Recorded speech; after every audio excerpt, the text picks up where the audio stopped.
Ширктен кейінгі ең үлкен күнә не? Міне имамдарыңыз естіп отыр автомат. Қол көтеріп айтыңыздар. Жоқ, одан кейінгі.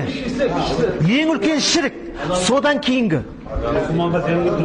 Жоқ, қол көтеріп жауап беріңіз. Енді қатар жауап берсеңіздер алмай қаласыздар. Ана бауырымыз. Жоқ, ол емес. Кім қасындағы кісі? Жоқ, аға. Атанам да білмеймін. Жоқ, ол кісі ана айтып қойды. Кәз тоқтаңыздар. Мұсылманға жеңгел тұру. Жақсы. Адамның хаққысын жеу. Жақсы. Алла харам еткен кісіні өлтіру. Жоқ. Көрші ақысы емес. Жоқ. Ала қолдызыр ва шахадат зур деп ол шетай. Жоқ. Намаз оқу. Жоқ.